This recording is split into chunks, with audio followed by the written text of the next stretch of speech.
જય માતાજી મિત્રો, સૌરાષ્ટ્રની રસધારમાં આજે આપણે જોવાના છીએ કરિયવાર. એની અંદર પ્રસંગ જોઈએ આપણે ઝવેરચંદ મેઘાણી દ્વારા જે રચિત છે કે આ માંડ્યું છાંડ્યું ને ચાકડવા ચંદરવા કોના સારું રાખી જાસ બેટા. હીરબાઈ, બધું ઉતારી તારા ઘર ભેરું કરી દે. ના બાપુ, ભીત્યું અડવી ન રખાય. અરે બેટા, હવે વળી મારે ભીત્યું અડવીશું અને ભરીશું. ઉતારી લે બાઈ, એક એક ચીજ ઉતારી લે. મેથી એ નહીં જોયું જાય બેટા. મને એ માંડ ચાંડ કરનારી સાંભળે અને ઠાલું મન બળશે. એટલે કે મારું મન બળ્યા રાખે બેટા, બધું ઉતારી લે ને. નિસરણી માંડીને દીકરી દિવાલો ઉપરથી શણગાર ઉતારી રહી છે અને બુઢો બાપ એને ઘરની તમામ શોભા સંપત્તિઓ કરિયાવા લઈ જવા આગ્રહ કરે છે. માનું ઘણા વર્ષો પહેલાં અવસાન થયેલું. 7 ખોટની એક જ દીકરી હીરબાઈને ઉછેરીને બાપે 18 વર્ષની ઉંમરે એને પરણાવી. આજે ભાણેજ એટલે કે જમાઈ તેડવા આવેલા હોવાથી બાપ દીકરીને દાયજો દેવા લાગ્યો છે. બેડા, ત્રાંબા, કુંડીઓ, ડબરા, ગાદલા, ગોદડા, ધડકીઓ, તોરણ, ચાકડા, ચંદરવા, સોના રૂપાના દાગીના, જે કાંઈ પિતાના ભર્યા ભંડાર ઘરમાં હતું તે તમામ દીકરીને આગ્રહ કરે છે અને ગાડા ભરાઈ રહ્યા છે. બાપુ, હવે બસ કરી જાઓ. હીરબાઈ આડા હાથ દીધા. બાપ કરિયાવર દેવામાં થાકતો નથી ને હીરબાઈ આડા હાથ કરે છે. પણ હું મેલું કોના સાટું બાપ? હું તો હવે 2 ચોમાસા માંડ જોઈશ અને તું ગામતરું થઈએ તો આ પિતરાઈ ભાઈઓ અહીં મને થોડું ડગલું ભરવા દેવાના છે કે ગામતરું થશે મારું અને પછી તારા પિતરાઈ ભાઈઓ કે મારા ભત્રીજાઓ છે એ તને અહીં થોડા ટકવા દેશે બેટા.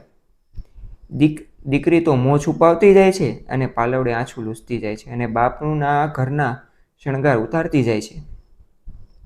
હીરબાઈ, ડોસો પોતાની પાઘડીએ છેડે ચિથરા બાંધેલા વાઘના નખ લઈને આવ્યો. આલે બેટા, આ મારો ભાણેજ થાય એને ગળે પહેરાવજે. મેં તો કંઈક વર્ષો થયા દીપડાને મારીને રાખેલા. તારો ભાઈ થાય એની ડોકે બાંધવાની આશાએ. પણ સૂરજને સાવજના નખ પહેરવાનો નહીં સરજ્યો હોય. હશે જે થયું તે. હવે પ્રભુ તારું મોઢું મીઠું કરાવે ત્યારે પહેરાવજો. માનો જણ્યો ભાઈ એ વખતે હીરબાઈને સાંભળી આવ્યું. આજ ભોજાઈ વગર નણંદુનું માથું ઓળી મીંડલા ગૂંથી દેશે. આંગળીએ ટચકડા ફૂટે એવા મીઠડા લઈ સાસરે વળાવનાર કોઈ ન મળે અને બાપુનું ભાણું 10 વર્ષથી પોતે સાચવેલું તેનું જતન રાખનાર કોઈ ન રહ્યું. અને હીરબાઈને એકાંતે આંસુ ઠાલવ્યા. હીરબાઈને ઉપાધિ થઈ રહી છે કે મારા પિતાનું મારા ગયા પછી શું થશે. આ બધી ઘટના ચાલી રહી છે ત્યારે 25 ગાડાના હેડીઓ ભરાય અને કરિયાવર તૈયાર થયો. હીરબાઈના બાપે 25 ગાડા ભરાય એટલો કરિયાવર કર્યો છે. હીરબાઈ નાહી ધોઈ અણાતને અર્ઘે વળે તેવા વસ્ત્રભૂષણો સજી રૂપ નિરંતર અંગને જાણે સોને રૂપે મઢી લીધું હોય એવી રીતે હીરબાઈ તૈયાર થઈ છે. માવતરના ઘરને છાંયડે ફરીવાર કદી બેસવું નથી એવું જાણીને જાણે છેલ્લી મીટ માંડીને ગાયો ભેંસો અને બહુ વાલી હતી એ બધું જોઈ રહી છે. પશુડાને ગળે બાજીને હીરબાઈ મળી રહી છે. પશુ જાણે જુદાઈની ઘડીએ પારખી ગયા હોય તેમ મોંમાંથી ખડકા તરણા મેલી દઈ હીરબાઈના હાથ પગ ચાટવા લાગ્યા છે કે એના પશુઓ છે એ નિરણ ખાવાનું બંધ કરી અને હીરબાઈને એને જાણે એની તરફ જોઈ રહ્યા છે ને એને ખબર છે કે મારી વિદાયનો વેળા આવી ગઈ છે. હીરબાઈ શું કહે છે એના બાપુને? બાપુ, આ ઓળકી વિયાય ને ત્યારે મને બળી ખાવા બોલાવજો અને નકર બોલાવવાની તો કાંઈ નહીં પણ બોઘડું ભરી મને છે ને સાસરે મોકલાવજો. હીરબાઈએ પોતાની માનીતી ગાય સામે જોઈને આંગળી ચીધીને બાપુને ભલામણ કરતી હતી દીકરી. ત્યારે બાપ શું જવાબ આપે? અરે બેટા, બોલાવાની કોને ખબર, તારી ભેડી એ ગાડા હારે બાંધતી જાને. એમ કહી બાપુએ ઓળકીને છે પોતાની પુત્રીના હાથમાં આપી દીધી અને કીધું કે આને પણ તું લેતી જા. આગળ દીકરીનું વેલડું, પડખે લાકડી લઈને ડગુમગુ હાલતો બુઢો બાપ અને પાછળ કરિયાવરના 25 ગાડા હેલા જાય છે. એવી આખી અસવારી ચાપડા ગામના દરબારગઢમાંથી અમૃત ચોઘડિયામાં ચાલતી થઈ. અને હીરબાઈ તો ચાપડાનો હીરો હતી એટલે અરઘું ગામ એને વળાવવા આવ્યું. એક બાજુ 18 વર્ષની યૌવન મસ્ત કાઠી કન્યા રેવાલ ચાલે ઘોડી ખેલવતા પોતાના કંથને નિહાળીને આવતીકાલની મીઠી ઘર સંસાર માંડવાની મનોરથને હિંડોળે હિંચે છે કે મારે આવતીકાલથી મારો ઘર સંસાર મંડાવવાનો છે. અને બીજી બાજુ તો કે એનો બુઢો બાપ બોખા બાળક જેવા બાપને પોચો પોચો રોટલો ઘડી એના ગર્ભને ઘીમાં ચોળી અને તાણ કરીને કોણ ખવડાવશે એની ચિંતા જાણે એના મનોરથમાં હિંડોળે છેદી રહી છે કે હવે મને ખવડાવશે કોણ. એમ કરતાં કરતાં આખી અસવારી ચોરે પહોંચી. એટલે હીરબાઈનો કાકો અને તેના બે જુવાન દીકરાઓ ચોરેથી હેઠા ઉતર્યા. એની હીરબાઈને જાણ્યું કે મળવા આવે છે, કે મને મારા કાકાના દીકરો મળવા આવે છે.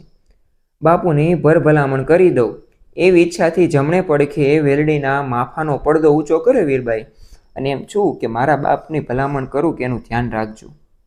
આંખો ભીની હતી છતાંય ઓશિયાળું હાસ્ય આણી એણે પોતાના કાકા અને પિતરાઈ ભાઈઓને છેટેથી ઓવાણા લીધા. કાકા, મારા બાપને સાચવજો.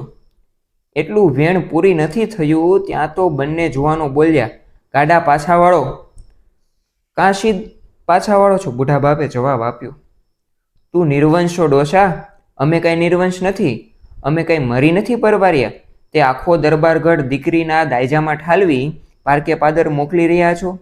અરે ભાઈ, મારે એકનું એક પેટ, એને આજ નથી માં કે નથી ભાઈ, એને હું કરિયાવર ન દઉં તો હવે હું દઉં કોને? મારે મુએ મારો ગરાસ ને દરબારગઢ તો તમારો જ છે ને, કે હું મરું પછી દરબારગઢ તો તમારો છે, પણ મારી પાસે જે છે એ તો મારી દીકરીને હું દઉં ને. તો ધણિયું લૂંટાવી દે, પણ અમે નાના ગીગલા નથી. પાછા વાળો ગાડા, નકર કંઈક સાંભળશો. અને એના પિતરાઈ ભાઈઓ બુઢા બાપને ધમકાવી રહ્યા છે. હીરબાઈએ આ દેખાવ નજરો નજર દીઠો.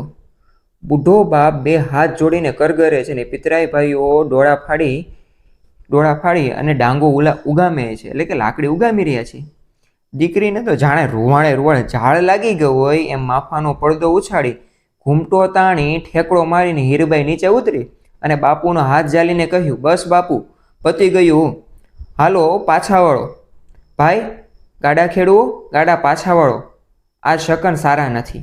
એમ કહીને હીરબાનો તો જાણે પ્રગુટીનો મરણ બદલાઈ ગયું એમ પોતાના ગુસ્સામાં બોલી રહી છે. અને ત્યારે કહે છે, પાછા શીદ વળશે?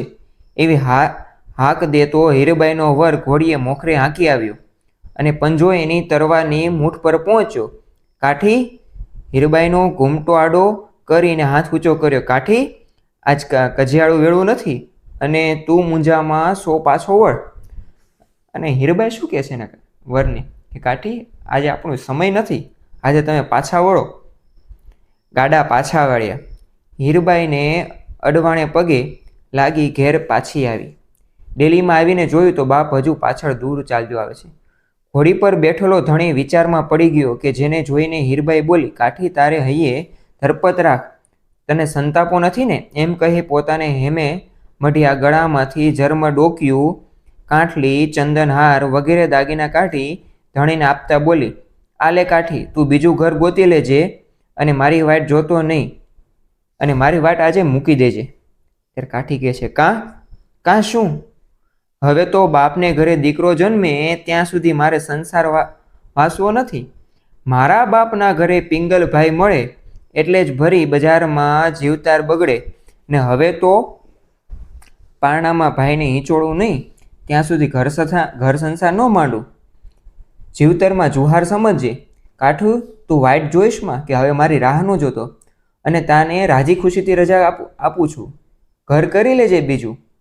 આટલું કહી બાઈએ દાગીના અને રૂપિયાની પોટલી પોતાના ધણીના હાથમાં મૂકી અને કરિયાવાનો સામાન પાછો ઠલવ્યો. વળતા દિવસથી હીરબાઈએ બાપના ઘરમાં આખું ખાંડું હતું. ખાંડું એટલે કે ભેંસનું ટોળું હતું આખું. તેમાંથી ડુંગરની ટૂંક તોડી નાખી એવી દેવલથંભ જેવા પગવાળી 3 આટાળા શીંગડે શોભતી ફાટ જેટલા આવવાળી ગયેલી 7 કુંઢી ભેંસોને નોખી તારવી. ગોવાળોને આજ્ઞા કહી દીધી કે ભાઈ, આયડું આપણી સીમમાં ઊભા મોલ અને સાતેને પહર ચારવા માંડું, અને મારો બાપ કરું દિલીએ ક્યાંય માખી ન બેસવા દેતા હો. એટલે કે ભેહુંને એવી હાંચવો કે એને માખ પણ બેસવી ન જાય એવી હીરબાઈએ છે ગોવાળોને ભલામણ કરી. અને ભરવાડોએ તો એ રીતે ભેંસોને ચારવા માંડ્યા. ભેંસોના દૂધ ફગર ચડવા લાગ્યા. બબે જણ બદલાય ત્યારે દોવાય એવી તો ભેંસોના દૂધ થઈ ગયા. એક ભેંસનું બીજીને પાય, એક ભેંસનું દૂધ તો કે બીજી ભેંસને પાય, બીજીનું ત્રીજીને, ત્રીજીનું ચોથીનું, એમ કરતાં કરતાં છઠ્ઠી ભેંસનું દૂધ સાતમીને પીવરાવા લાગી અને છેવટે સાતમીનું દૂધ જે નીકળે એમાં સાકર, કેસર, એલચી, જાયફળ નાખી અંદર સળી ઊભી રહી એવું દૂધ બનાવે. અને જેમ સગી જનેતા પોતાના બાળકને પીવડાવે એમ પોતાના બાપને પીવડાવવા લાગી.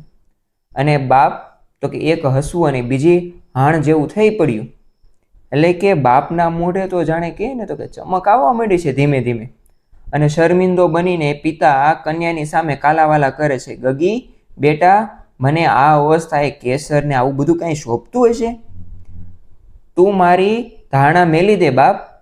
મા મહિનાનું તો માવઠું કહેવાય. એટલે કે હવે મારે બેટા દિવસો ઝાઝા નથી રહ્યા, તું આ બધું કરવાનું રહેવા દે.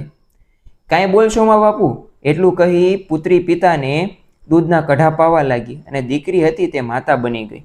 અને દીકરી તો જાણે મા બની ગઈ. 1 મહિનો, 2 મહિનો અને 3 મહિને ત્યાં તો 60 વર્ષનો ડોસાને જાણે જુવાનીના રંગ ફૂટવા લાગ્યા. અને કાયાનું અણુએ અણુ કિરણો કાઢતું હોય એવું દેખાવા લાગ્યું. અને ધોળા વાળને તો કાળપ ચડી છે જાણે. ઘોડે સવારી કરીને સાંજ સવાર બાપ સીમાડાની બહાર દોડતા હરણની હારે હોડ કરવા લાગ્યો. અને પછી તો કે હીરબાઈએ તો કે મોં માગ્યા પૈસા ચૂકવી દીકરીએ પોતાના બાપના જુવાન કન્યા હારે લગ્ન કરાવે છે. એટલે કે બાપને પરણાવ્યો. અને 1 વર્ષનો એક દીકરો અને બીજું વર્ષ તો કે બીજો દીકરો. અને હીરની દોરીએ હિંચોળતી બહેને હાલરડા ગાતી ભાયાતોએ સાંભળી. રાતને દિવસ બહેને તો પોતાના ભાઈઓને નવરાવા, ધોરાવા, ખવડાવવા, પીવરાવા અને એના બાળીઓ ત્યાં સાફ કરવામાં તલ્લીન બની ગઈ. એમ કરતાં તો 3 વર્ષની રૂંજો વળી ગઈ. એટલે કે 3 વર્ષ વીતી ગયા. અને ચોથા વર્ષે સીમાડા ઉપર ખેપડ ઉડતી દેખાણી. જોતામાં તો કોઈએ રોજી ઘોડીનો અસવાર ઝાંપામાં દાખલ થતો જોયો. અને ગામની પનિહારીઓએ થાલા બેડા લઈને દરબારગઢમાં દોડી. બા વધામણી, તાંદલ આવી પહોંચ્યા છે. એટલે હીરબાઈને કહે છે કે તમારા વર છે એ આવી પહોંચ્યા છે. આવી અને કાઠીએ તો ઘરાણા અને રૂપિયાની પોટલી પડતી મેલી અને હીરબાઈને ઈશારો કર્યો. એટલે હીરબાઈ સમજી ગઈ કે હજી કાઠીએ છે તે લગ્ન નથી કર્યા અને મારી રાહ જોઈ રહ્યા છે. એટલે હીરબાઈ બાપુને કહે છે, બાપુ કે હવે આ વખતે તો ગઢની ખીલી નહીં રહેવા દઉં અને હવે મારો કરિયાવર એવો તૈયાર કરો અને તમે નવી વસાવી લેજો બધી વસ્તુ. એમ કહી હીરબાઈએ તો ગાડા ભરવાનું શરૂ કર્યું. હવે તો હરખભેર ગાડા ભરી રહી છે. દરબારગઢમાં એક ખીટી પણ ન રહેવા દીધી. અને ફરીવાર વેલડું જોડાણું અને 25 ગાડાઓ ભરાણા. અને ગામવાળા વળાવવા આવ્યા છે. ચોરો આવ્યો. એટલે હીરબાઈએ માફાની ફળક ઊંચી દઈ હીરબાઈએ પોતાના ગલગોટાના ફૂલ જેવું ડોકું બહાર કાઢ્યું. અને એવી જ રીતે જે પેલા ક્ષણો બની હતી એવી જ રીતે ચોરે પ્રેત જેવા નિર્જીવ બની ગયેલા ભાઈઓ અને કાકાને જોયા અને પડકારથી સંભળાવ્યું, ઓ કાકા અને ભાઈઓ, હવે ફરવાડા તમે. ના રે બેટા એમ કહી એ તો મોઢું અવળું કરી ગયા અને છાનામાના બેસી ગયા. શેના કહો હવે તો? પારણે એકના બદલે બબે રમે છે અને હવે તો ગાડાની હેડિયું ગણતા જ રહેજો. એમ કહી હીરબાઈ પોતાના કાકાને મેણું મારતી જાય છે અને પોતાના સાસરે પોતાનો કરિયાવર ભરીને જાય છે અને છેવટે બાપને પરણાવતી જાય છે. અને હવે પોતાના મનમાં હરખ નથી અમાતો.